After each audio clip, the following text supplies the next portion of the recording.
The auto leveling system in an RV is one of those things that's really great and amazing when it works, and really frustrating when it doesn't.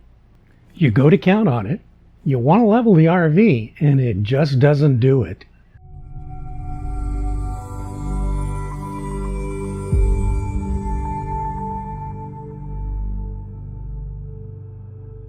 Well, today we have a handful of tips that will hopefully help you set it up properly so that you can get that auto leveling function to work more consistently.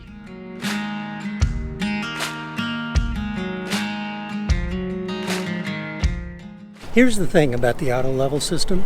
It's really simple. We just have a few buttons. There is front and rear, left and right, an auto level switch, a retract switch, and a menu. That's all there is to it. We have the ability to retract all and a feature to return the RV to a little above hitch height and ultimately have auto level for when we've disconnected the tow vehicle and moved it out of the way. So let's get right into it, because I think these tips will work with any auto level system out there. Now, we don't have an internal display or an app for ours, but it can be manually controlled from this outside panel.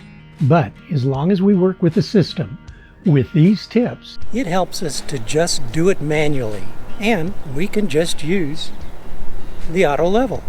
First off, we think of auto level as putting the final touches on leveling the RV. It can't do anything beyond its limitations, like extreme situations, to be able to take a very out of level site and be able to make the RV level without any complications. The first thing we do is look at the site with a discerning eye. You know, how level does it look side to side? How much are we going to have to raise or lower the front?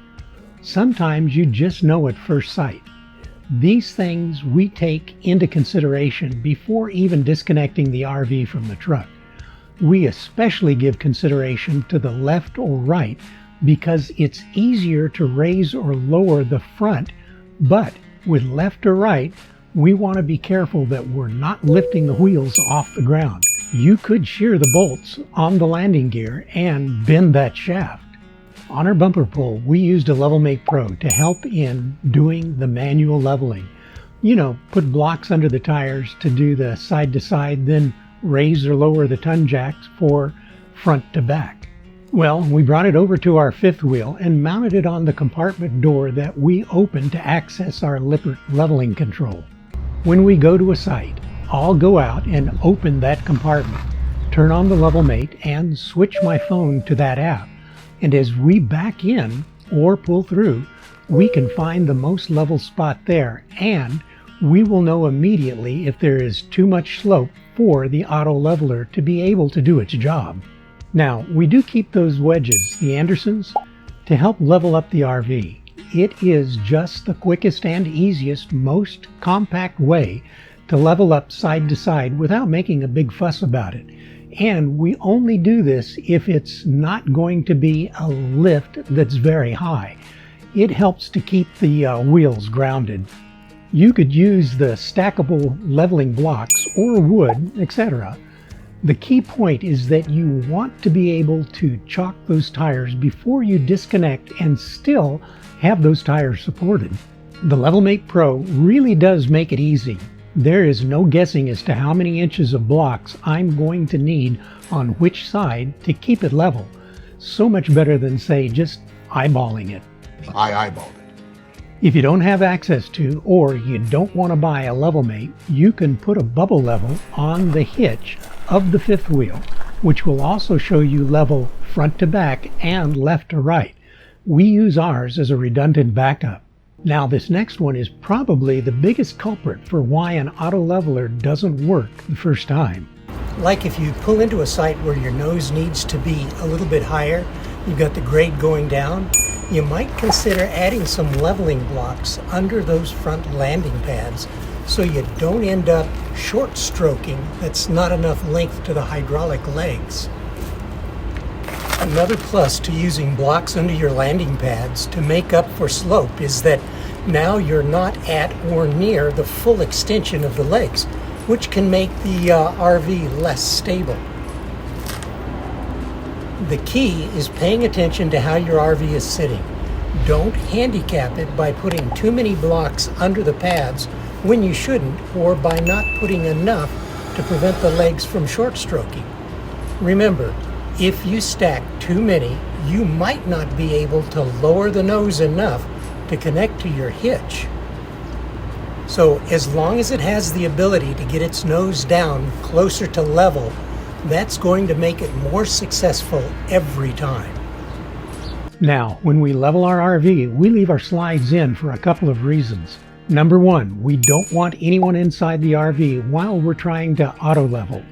We want it to level up without anyone moving around inside throwing off the sensors and it not being able to level. Number two, we have those MORryde solid stairs, the step-aboves. We don't want them on the ground while we're auto-leveling. We've seen it where doors get messed up, stairs get messed up. You don't want to have any metal bent because those stairs are touching the ground when it's leveling and jamming itself up. So just leave the stairs in, the slides in, and auto-level, then finish setting up. Shelly and Grizz usually wait in the truck while I finish leveling, then connect power, water, and sewer. So again, make sure that you don't overextend the legs.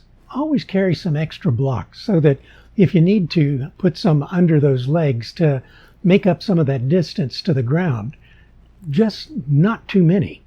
Another tip is to make sure that you have sufficient charge in your house batteries to be able to use your leveling system. Always check the health of your batteries. You might have enough to run the lights in the RV, but it takes considerable power to be able to raise and lower your RV with these motors or with the hydraulics. So make sure that your batteries are charged sufficiently, or that you plug it in so that you can get the power to run your system. We have a small amount of solar, which helps maintain our batteries on travel days, and we also have a 7 kW Onan generator we could fall back on if we decide to boondock or the park we're in loses power suddenly. Now, one problem that we've had with our RV was that it was actually out of calibration, so it would never completely auto-level. It was always a little bit nose down. So we had to manually go in, use the system to re-level, then tell it that this was level. Now that it knows what level is, it's going back to the exact same spot each time. Recalibrate it. It may work itself out of calibration again someday, but there are plenty of videos out there showing you just how easy it is to recalibrate. These tips can be used for the majority of auto-level systems out there. They're not really specific to any one particular unit. We think that if you use these tips, most any auto-level system will do a better job of leveling every time. Well, I think this is going to do it for today. We hope that this handful of tips will help you use your auto-level system in your RV and worry about it less and have more success using your auto-leveler. Like I said, that should do it. If you want to see more videos about RVing, hit the subscribe button. And if you like this video, give it a thumbs up. And if we don't see you on the road, hopefully we'll see you next video. So please, travel safe.